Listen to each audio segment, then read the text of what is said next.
right, so yes, my name is Rabbi Mordechai Lightstone, and together with my wife Chana, who is somewhere in the room, and my kids, we run Tech Tribe. Tech Tribe is a community for Jews in tech and digital media and the online perpetually perplexed. And the goal is to create a space for people to come together and explore, their identities in this very online world that we exist in. This particular series is called 12X. It's a series of 10 talks over the course of 12 months, having the interesting conversations that we need to have today as we continue to spend time online. And actually, this particular talk is one that particularly I had in mind when I launched the series. So let me allow Sofia to introduce herself. Perfect. Well, thank you so much, Rabbi Lightstone. Thank you, guys. I know it's a Wednesday night. I know you all work really hard because you work in tech, and so I just want to say thank you for being here to come learn more about the way that I think about the intersection of my Jewish identity, my Jewish values, and also how to build products that also impact millions of people's lives. And we were talking a little bit about Chabad and Jewish communities and how it typically really was focused in geographies around the world. And I think what Rabbi Lightstone has done in really making sure that we are building a Jewish community online is equally important. And I was telling his mother that one thing I loved, just seeing on Twitter every week before Friday night, before Shabbat, was Rabbi Lightstone would always just, tweet at me like, "Hey, Sophia, good Shabbos." And it was just such a nice reminder on a Friday amidst all the chaos of working in tech to just stay grounded in who I am and that we are entering, this special time during the week. And so I hope we all stay in touch after this conversation, and I look forward to some of your questions. And thank you, most importantly, for bringing us all together, both here but also online. Thank you as well. So tonight's talk the question is, can social media still save the world? When I launched the talk, people kind of asked me, was it ever supposed to change the world? Was it ever supposed to save the world? And the answer is probably no, it never was, and it probably isn't, we'll see. But I remember a particular time, perhaps when I was first really spending too much time online, say 2007, 2008, 2009, 10, 11. I was blogging, then I switched over to Twitter and other social platforms.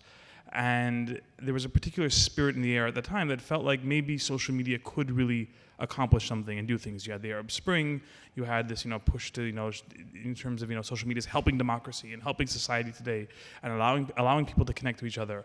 And I feel like in many ways over the past several years, we've definitely soured on that as a society. So I guess the purpose of this evening is to say, was the original euphoria correct? Or is the current kind of cynicism the right approach, or is it something in the middle? And I think there's probably no better person to get into this than Sofia in terms of the work that she's done. Thank you. I really think that what's so important to remember is that as society evolves, of course, with the new technological innovations that we all have access to, many of the issues that face us in the real world and society are also going to face us in the online world. And so I think when it comes to platforms, and specifically people working in policy on platforms, is really understanding what type of community do we want to build? What should our values look like, and how do we want to make sure we're both moderating, policing, and enforcing around those values? And so I think as we continue to see how all those different platforms continue to innovate, really we're seeing so many critical decision making around what type of platform do we want to be, and most importantly, what type of values do we want to make sure that our users have every single day? And so I think that's where, for me personally, thinking through my Jewish upbringing, my Jewish values, and how I came to work every day to really instill that in my approach, I really would think a lot about Tikkun Olam. I went to Jewish day school, and you're taught that from a very young age, really the importance of repairing the world. And so I understood that even though I wasn't working in a more traditional role of a nonprofit, that there were amazing ways that I could really try to make a difference in my job every single day. And so I first came to Snapchat in 2015. Ahead of the 2016 election, we had a crazy idea that maybe young people in this country did care about politics and news. They just didn't really have a way that they could access it in the ways that they wanted to. And so we built an in-house content team. I was on the road interviewing Hillary Clinton, Jeb Bush, Bobby Jindal. Some of those names might be familiar. Some of you might not be that familiar. All of those people did run for president in 2016, and they were all on Snapchat trying to reach young people. And what was so amazing for us was really seeing what the genuine interest looked like. Young people clearly wanted to have these conversations. They just wanted to make sure it was on their terms in a way that they actually wanted to consume it. And so yes, we had to meet with Hillary Clinton's team and help her team understand how to encourage her to talk about foreign policy in less than 10 seconds. But it turns out you can get that done too. And then from there, it was really amazing to see the evolution of how we could leverage the platform and the product to get certain messages out to young people. So we had an idea that maybe we could drop what we'd call geo-filters at Snapchat, which are stickers that overlay content you can share with your friends. And we'd let users know when their voter registration deadlines were coming up. And one of the biggest things we found specifically with young people, right, Snapchat reaches more first-time voters than any other platform in the country, was really just making sure young people, one, knew that an election was coming up, and then two, we wanted to make sure to give them the tools that they actually needed to actually show up. And then three, one of the things that's most inspiring about Gen Z and young people is really how important and how powerful the influence that they have over their friends really is. And so the way that I really viewed the role that I could play in helping Snapchat navigate this really unique demographic of young people, not just in the US, but around the world, was really trying to better understand what issues they were facing. And so we built a team called Policy Partnerships, which didn't exist before we built it at Snapchat, and now every single tech company has a policy partnerships team. And really the ideal goal was to meet with governments around the world and say, hey, we reach all the young people in your country. We'd love to understand what you view as a problem for them so we can really partner with you and understand how we can drive towards a solution together. And usually when I'm talking in places like college campuses, the thing that I really emphasize and I would encourage all of us in the room working in tech to think a lot about is that public-private partnerships are a really beautiful thing because separately we can't solve systemic issues either as private companies or as public-facing entities, but it really does require this cross-functional collaboration to drive towards public good and impact change.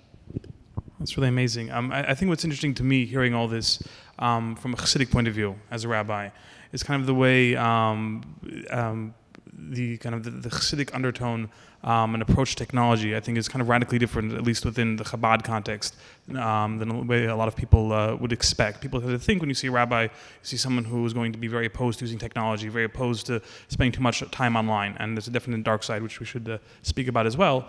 But from the kind of the higher Jewish point of view, is that technology itself is obviously a neutral platform and has the ability to be brought down and used for something very negative and very dark, but it also has the power to connect people. And the reality is that an event like this really took place through the power of the internet, through reaching out on Twitter, reaching out on other platforms to be able to speak to new people, invite them, bring them into the room, and tapping into that network effect. And if it has the potential to do that, that would give us the obligation to use it for that purpose. And if there's an obligation to use it for that purpose, then on a spiritual level, that's really why it's there. It's there to be able to accomplish it. So in terms of everything you're doing, that's really, really amazing. I'd ask though, with social media, there's obviously a dark side. There's obviously the way people are going to try and use the system for nefarious reasons or for reasons that aren't positive, both in terms of doing negative things in the world and as well the way, especially with social networks that use photos and things like that, the way people may view themselves and kind of body image issues and shaming and all kinds of things like that. So I'm curious for your time at Snap, if you, number one, noticed problems like that, and number two, how you tried to address them. Yeah, of course. Working in the internet, you definitely see bad things every single day. But I will say one of the things that we always tried to stay grounded in is really understand how we could learn about some of these issues facing our platform, but also more likely society at large. And so one of the biggest issues that I really helped combat over the last few years was, and it continues to be, the rising fentanyl epidemic facing our country. A few years ago, we got a letter from a bereaved family who said that their child had purchased fake pills laced with fentanyl on Snapchat. And I had only heard of fentanyl in the medical sense, and so it really forced me and my team to take a step back and understand, what is this issue that we're seeing happening on our platform? Is it happening on other platforms? Is it happening, in society at large? Of course, I'm sure many of us now reading the news and also have friends who possibly have had, unfortunately, the interaction with somebody who has had or consumed drugs laced with fentanyl, that this is a crisis facing our country. We were one of the first platforms to really see this at scale. And so immediately we reached out to law enforcement, government agencies, the White House, and approached the Ad Council, which is the largest public awareness campaign initiative in the country, to see what we could do about it. And so I think what's really important is when you see a problem, not to just, try to brush it under the rug, but really try to figure out how are you uniquely positioned to actually try to drive towards solutions on some of the biggest issues that we face. And I think that what's really important about some of the negativity that we do see across platforms, especially right now as we see a rise in hate speech. And again, I think I wrote this on my social media in preparation for tonight, but I do think our conversation is so timely as we talk about the intersection of Jewish values and working in technology. When a video of someone, like Kanye West saying something so horrific about our identity and our people, and then you're also scrolling through your platforms and you're seeing how many people in your community are actually standing up for who you are and what your identity is. In a way, it also is a very powerful thing because so many people in my network that are not even Jewish are standing up and saying, hey, that is not okay. This is not a place where that type of thing should happen. And so I think just like you have a lot of, tough experiences on platforms, there's also a lot of beauty and a lot of amazing community building that does happen for the sake of spreading positive good. That's definitely encouraging to hear. Something I noticed actually involving Snap and anti-Semitism a number of years back, I want to say it was 2017, something like that. There was an individual walking actually through either here in Williamsburg or in kind of Bed-Stuy where the neighborhoods meet. And he saw a Hasidic kid and he made fun of the kid's hair and he recorded this video. Now he put it on Snap just for his friends to see, but someone recorded the video and it went viral across various platforms. And on Twitter it blew up, on Facebook, raking in probably tens if not hundreds of thousands of views. It was disturbing to see. So the solution, so to speak, that when I was kind of brought into this, that we found out incident was, very low tech in the sense. In general, I find that technology works best, and you're able to get off the platform as quickly as possible. Meaning, not necessarily to drop it right away, but we were able to reach out to him, and he had not wanted something negative. He saw Hasidic Jews, he saw the payas, he saw the get up, and thought it was funny, and hadn't meant any harm. But we were able to engage with him personally, privately. And had a conversation around that, and he was very, sorry about that. He tried to, make amends. The problem with technology is that video lives on, so to speak. I haven't seen it recently, but for a number of years, it kept on resurfacing out of his control. So I'm curious if you worked with anything to try and use technology itself to help combat these problems. It's a really good question, and I think the permanence element was definitely something that my mom had to help me understand from a really young age. I grew up with the platform, so I got to grow up making all the mistakes very publicly on all the platforms. And I remember when I changed my profile photo on MySpace, so that'll really date me, back in high school. And my mom pulled me into her room and she was like, do you understand that your principal can pull this photo up and see that it's you? And I really didn't understand that was how these platforms were used, and that any image or video that I uploaded into that space would then permanently most likely be there. And so I think that we need to do a lot more education around digital literacy and what exactly that means more permanently as you make decisions in a public-facing world. The other thing I would add that I'm really proud of the work that we were able to do when I was at Snapchat was also really thinking through how we could partner with specific organizations to spread certain educational messages. And so one of the partnerships I'm really proud of was with the ADL, and it's one of their campaigns, making sure that people understand that wherever they are, there is no place for hate. And so really making sure that people understood Snapchat was only an expert on Snapchat, and for anything else facing society, whether it's bullying prevention, mental health, suicide prevention, hate speech, there are incredible organizations out there who do this work every single day. And I really did view my responsibility as making sure that those organizations understood how they could communicate and message to young people on our platform. That's amazing. One of the things I think about when you speak about the way you work with young people, you said one of the more recent initiatives you had, which was encouraging young people themselves to run for office and try and do things. I'd love to hear more about that. Yeah, totally. Well, the Run for Office Snapchat crew is in the room, so I just want to shout out my colleagues who made it all possible. And one of the things that I love about working in tech is that every initiative is truly what we call cross-functional, which is a very jargony tech word, but it just means that you individually can't get anything done alone. You need to work with people from across the organization to really march towards one big goal that you have. In the 2020 election, one of the biggest things that we learned was that 70% of races across the country went uncontested, which means there was just no competition for 70% of races across the country. which meant that when young people showed up to vote, they probably didn't love their options. And so we really wanted to better understand how we could make a difference in that space to really help inspire young people to understand if they're not happy with the education that they receive, they can run for school board. There are real ways that you can drive change in your community. And so one of the things that I thought a lot about in my role at Snapchat was, how do we help inspire social impact on the platform to drive towards real world change? And so because of this initiative called the Run for Office Mini, and literally right now, if you want to pull up Snapchat, you can search Run for Office, and you can, based on your zip code and the issues you care about, find all the different positions that you can run for in your local area based on the issues that you care most about. And we had over 4 million young people want to use this program, and now we'll have thousands of young people who actually run for office in the real world because of this program that we've built. And the really important thing we wanted to help young people understand was that showing up to vote is not enough, and we're seeing this cycle over cycle. To really inspire change in this country, we need to help inspire a new generation of American leaders who fight for the things that they care most about.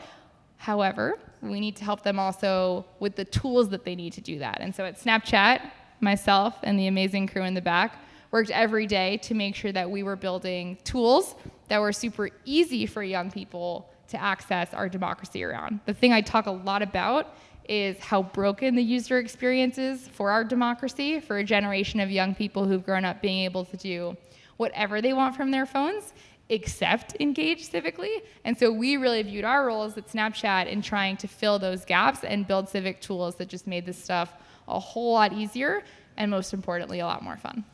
That's really good to hear. I guess I'd say moving forward, looking at the larger space, since you've moved on from Snap to a certain degree, where do you see these platforms being able to help people engage more in society and do more good in the world? Yeah, one of the things I started working on towards the end of my time at Snapchat, and that has been really eye-opening during my military service, is really the mental health and wellness conversation. Because we're spending so much time online, really trying to better understand what that means in terms of quality of time spent on our mobile devices when we're connecting with people through direct messages or through likes. What does that actually mean? Does that feel like a real life human connection? Is that the same thing as meeting up with a friend for coffee? I don't really know. And I would love to better understand how we can really better measure that.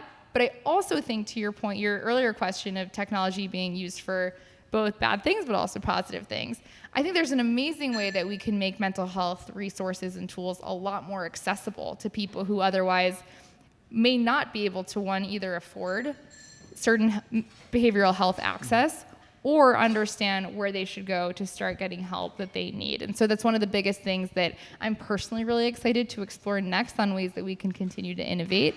And I think at a really high level, there's so much more that we can all do. And so that's why I'm so excited that you've put together such an amazing group of people here tonight, because you all work at really powerful organizations. You all have really powerful jobs. And there are ways in your day-to-day that you can bring the impact side into your role, whether you're an engineer, whether you're in marketing, whether you're in communications, whether you're in product. There are so many different ways that you can leverage your position and the team that you work on to really drive towards societal change. It's amazing to hear. One of the things I think about using technology is a particular conversation I had with someone who was online in the very early days of the web, talking 92, 93, 94. Actually, Chabad.org, the website that I work for, in addition to doing Tech Tribe, was one of the first 500 websites ever to go online. Meaning it went online sometime in 1993, wow. making a very early player. But at the time, one of the individuals helped make it happen. His name is Yecheskel Shimon Goodfreund. He's a person who works in various programming things in the Boston area. So he found that his time online was not as energizing as he hoped it was. That even back when it was just a BBS with a message board and people kind of sharing messages, on a listserv, that he found himself, having a very, very negative experience, and he wasn't sure about how to properly approach that time.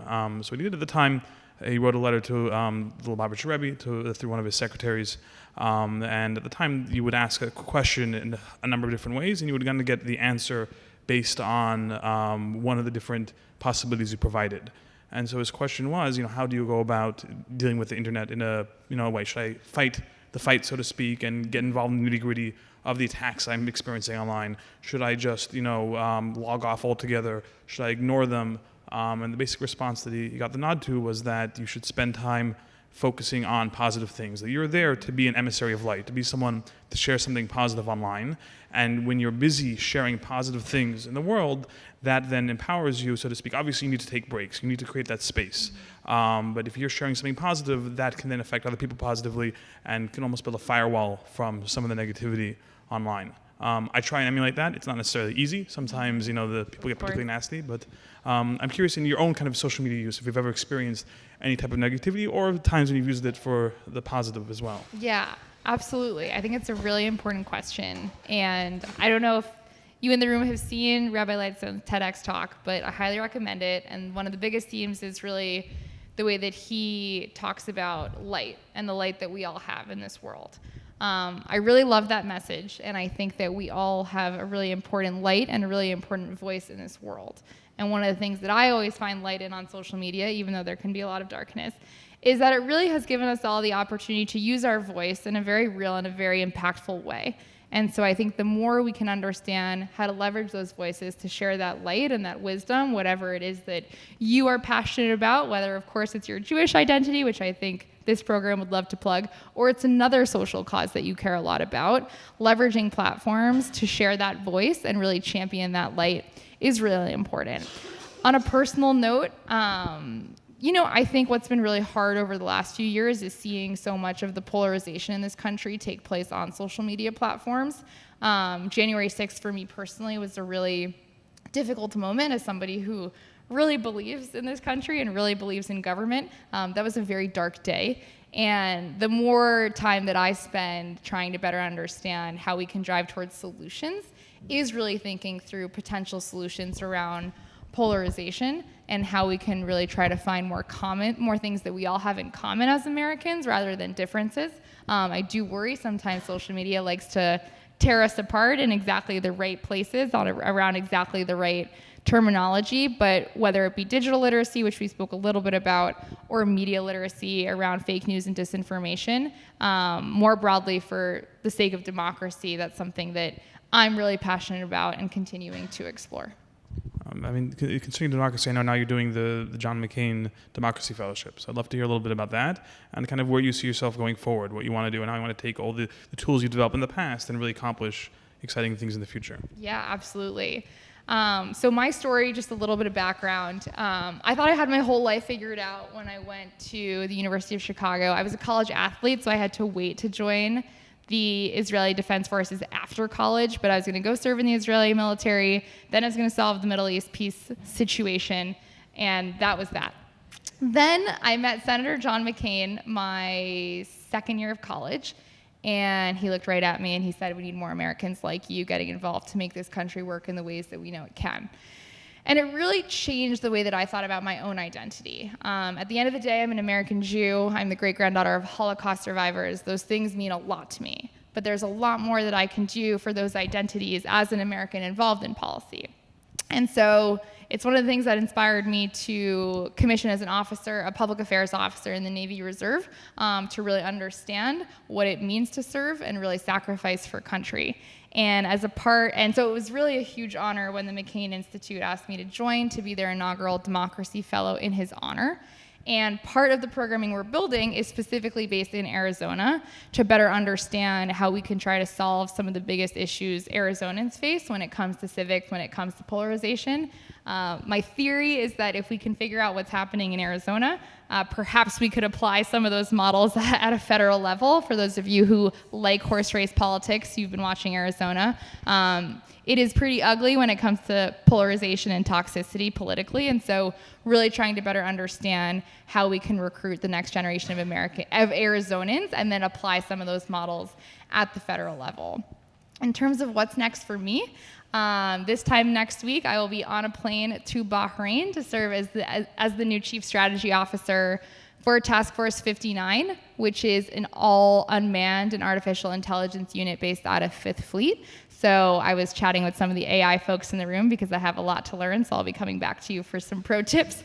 But it really is such an honor to better understand how we can leverage technology for maritime warfare, and that will be my next chapter. So open invitation for all in this room to come visit me in Bahrain.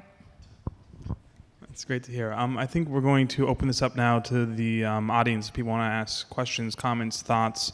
2 notes after the questions. Number 1, I should say in general, this is a special Hakel gathering, so I'm glad to have everyone together in the room. And beyond that, we also have a bride and groom who got married earlier this week. And we're going to be having a Sheva Brachot, a special blessings that we'll say afterwards. So stick around. We have some wine for everyone who wants, and we can continue schmoozing and networking as well. If anyone has any questions.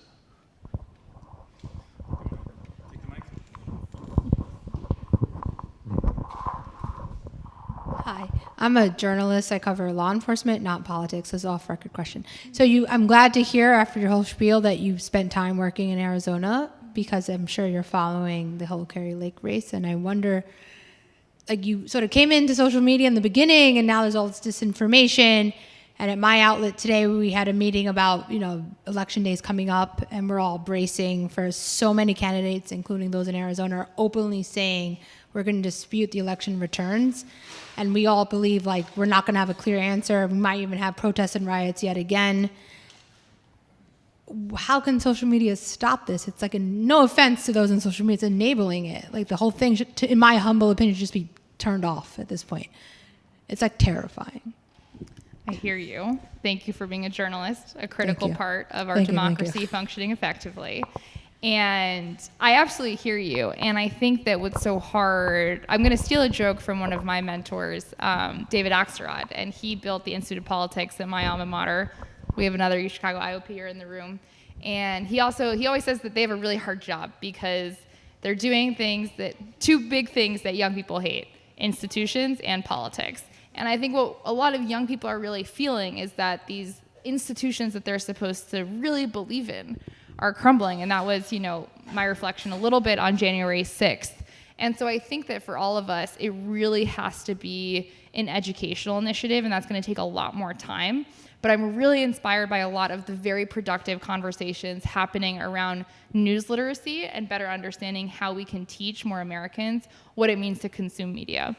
Of course, that will unfortunately not be resolved by this upcoming midterm election cycle. But as we think through big ideas to help inspire generational change, I think that's one of the biggest things in the civics and democracy space that I am hopeful and excited for. I wish it was a quicker solution. Where do you think is the line between drawing awareness to an issue and social media serving as a megaphone for a problem? So using the example of like Kanye's tweet, it being on social media, everyone is able to see that anti-Semitism is an issue within America, but it also serves as a megaphone and a rallying cry for people who do harbor anti-Semitic beliefs and see their beliefs being echoed by people who are wealthy, powerful, popular, and role models to, I think, a lot of people in society. Yeah. I think this is something that my former managers at Snapchat did extraordinarily well, which is that not everybody in the world deserves to have a platform and get to speak to everyone out there. What we did at Snapchat was have a much more curated feed, which we called the Discover feed, of who really gets to have that larger platform and larger role of influence in the world. And so I think that in terms of, and back to your earlier question too around fake news and the spread of disinformation, there are ways that we can create more curated environments where the only sources that are allowed to spread very quickly are legitimate news sources, right? Where me as Sofia Gross, even though Rabbi Lightstone thinks I'm important and gives me a microphone, probably shouldn't deserve a microphone. And so I can always communicate one-to-one with my contacts, or I could have a story. But Snapchat does not have a retweeting function. there's no way for somebody to go viral on the platform, which of course has led Snapchat to taking, a hit for revenue, but that's a very intentional decision that they made from a model standpoint to make sure that they were having a much more responsible feed when it came to the spreading of information. And so I think that there is a really interesting middle ground that Snapchat has provided an amazing model for, potentially for other companies to follow suit. But I also think that we need to have much more thoughtful discourse around who does get to have that voice and that platform and that megaphone and who does not. I think we also get into a really interesting territory when it comes to the intersection of free speech and hate speech and what that should look like from a constitutional standpoint. Fortunately and unfortunately, I don't have a constitutional law background, but I do think as we think through all the different issues that will impact technology over the next decade, I'm really interested to see how that intersection of free speech and hate speech continues. But ultimately, I think platforms can be a lot more thoughtful in who they allow to have a megaphone, and also how they're incentivizing performative metrics that do, let individual voices go viral that probably shouldn't. And so whether that's a human interference through moderation, whether it's a change in architecture, I think there are a lot of potential solutions that could be really interesting, but something that we will have to push platforms to be more responsible around. Thank you.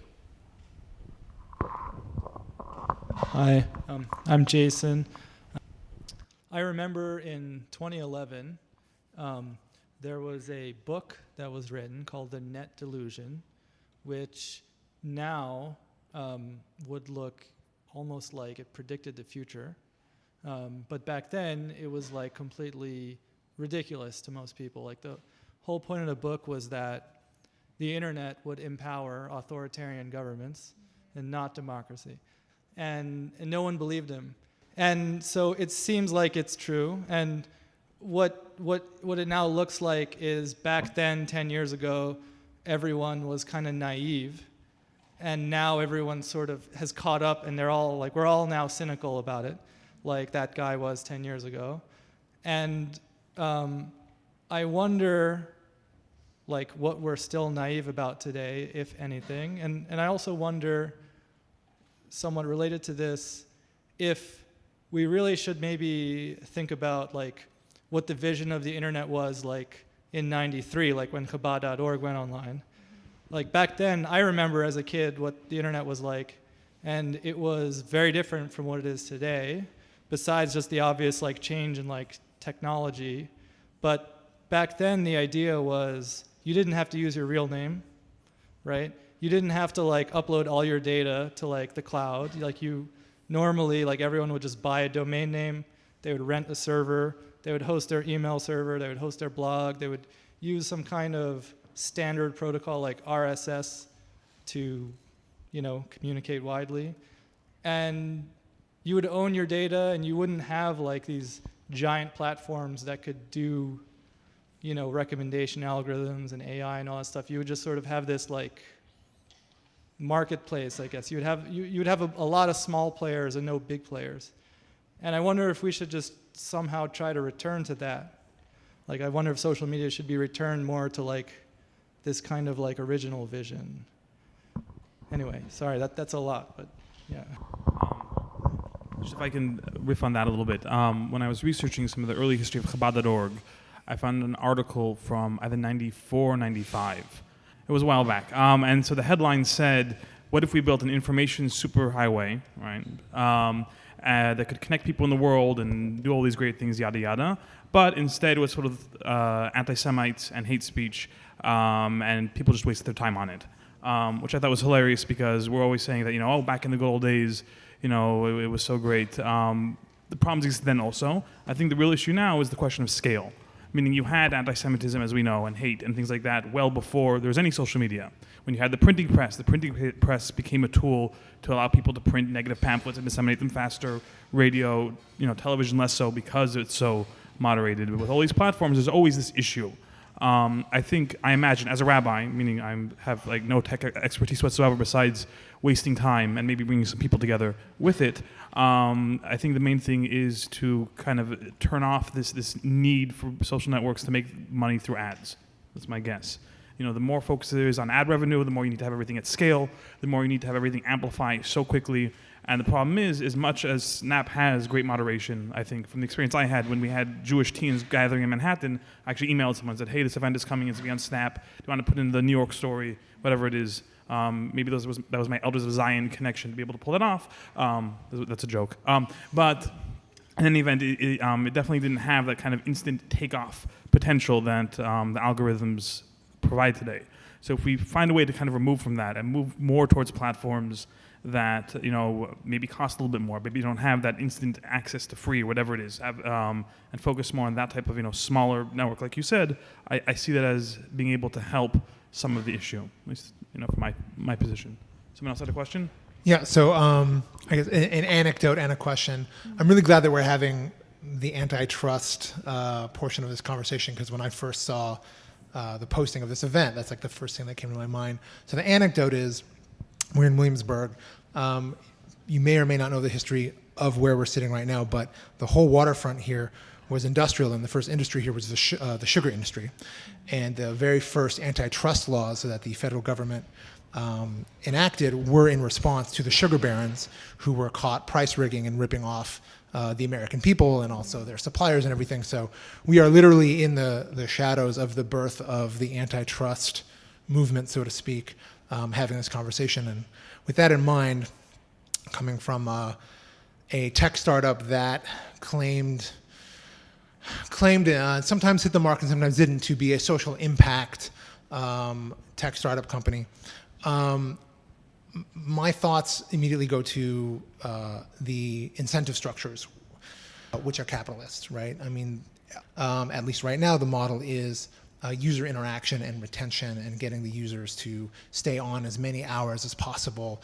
And what we've all learned is when you feed negativity, conflict gets more engagement than positivity, right?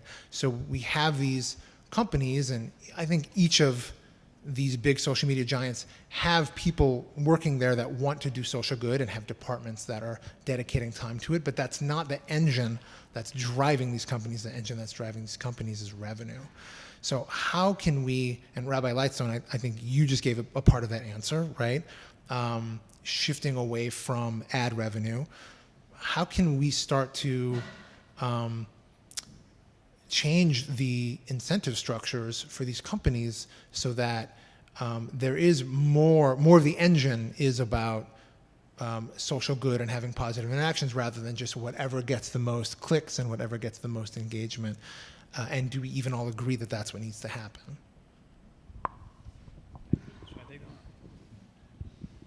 I would say as follows. I mean, it's interesting because I do social media as well. And the type of social media I do, we focus very much on not doing negative things. I mean, I think unfortunately in the Jewish space, negativity is particularly powerful for Jewish organizations. I mean, not to name names, but when you look at this anti-Semitism, look at this thing, look how I've been, how we've been insulted as Jews, that does very, very well. I've done it when I felt that there were certain issues I encountered that no one else was speaking about, particularly in Crown Heights, where I would see things locally and it wasn't getting any attention at all, and I would share it. But I always feel very conflicted when I do that, and I try very much to focus on the positivity. And to a certain degree, I mean, listen, we live in a more polarized society in general, and both, extremes, both poles, kind of speak to people. So you have very positive things; those also do very, very well. Just thinking right now with, I've been helping some of the social media coverage of what's going on in Ukraine.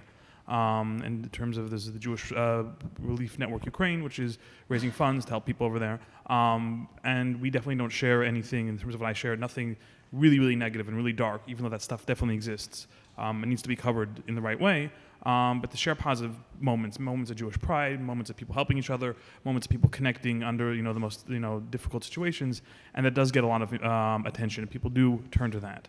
So perhaps if it's a way to look with AI and other some people in the world or things like that to help better figure out what a positive and negative thing looks like, how to try and help amplify and give more eyeballs to those positive things. That's one. But I think more than that, it has to be a culture as well. That as a culture, we have to create a culture that rewards positivity, rewards people engaging in their personal lives. And what they do and what they want to share is the positive. That's very easy to say. It's very hard to do. You're talking about culture change. You're talking about education. You're talking about things that are way beyond tech.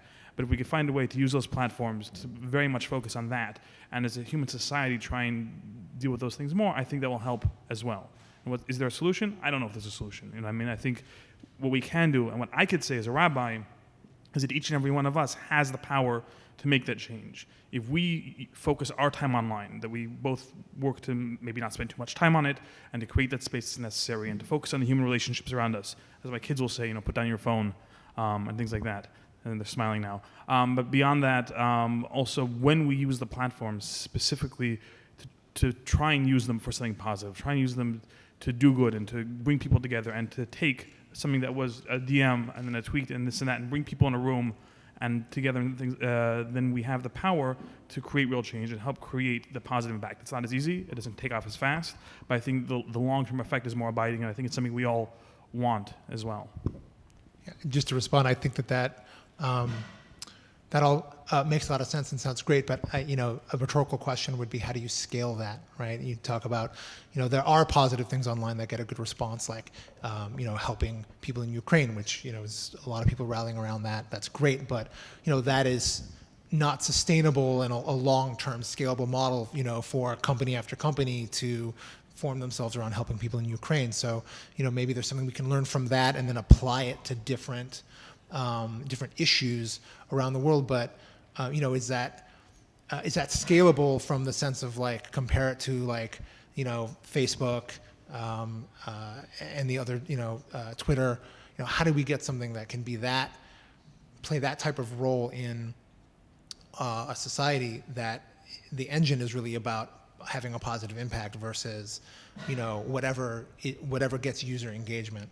I know someone mentioned Andrew Yang earlier, and I know he had a theory about, you can create a currency that's like a community currency where, you do something good in your community, you get, this other currency and you can spend that for things.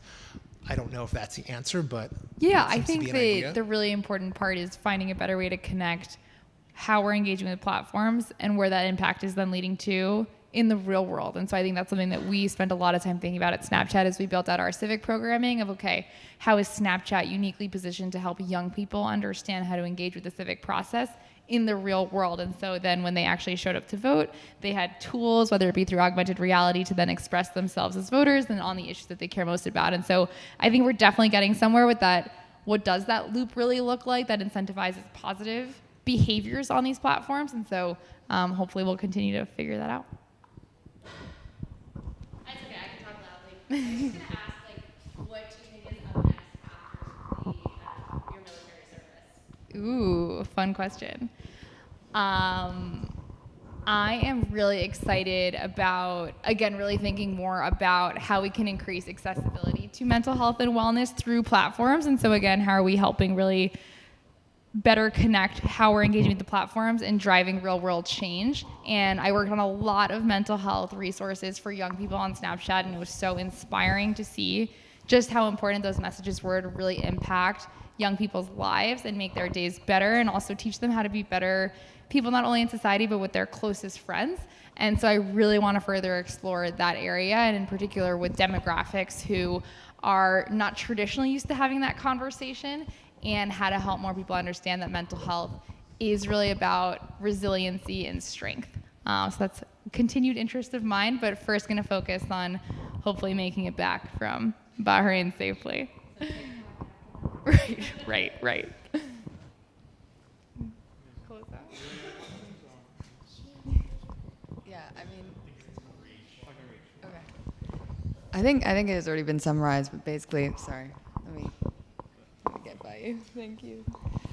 I just wanted to respond to your point, and I think you actually just sort of touched on what I was going to talk about, which is this whole idea of people get really attached to the things that they feel most emotionally drawn towards. And so I do think that one of the main ways to incentivize people and look at these new incentivized structures is, right now social media does a really great job presenting problems, and then what you're doing, this whole cyclical nature of like, okay, we have a vacuum and an echo chamber for problems, but then how do we use that and fuel that back into positive impact. Like take that energy rather than assuming your purpose as, okay, I'm just going to blast this on social media and virtue signal. Like, how do we take on the responsibility? And I think social media is actually, these large conglomerates should and can take that role on of like, how do we provide next steps and these actionable things that now that the community, the overall community, the individuals on these platforms are presented as a problem, now we can kind of guide people into solving problems or to getting that positive impact. And I think that it's a really, really interesting space that is kind of the next iteration for social media as a positive social impact. Yeah. The platforms we always wanted it to be. And I do think decentralization might also be a part of that, but that's a whole other discussion. Absolutely. Well, again, I just want to say thank you. I know it's a Wednesday night, and so the fact that you guys are here, you wanted to come learn more about this program and my career and my Jewish identity, I'm so appreciative. So, Rabbi Lightstone, thank you very much. Thank you.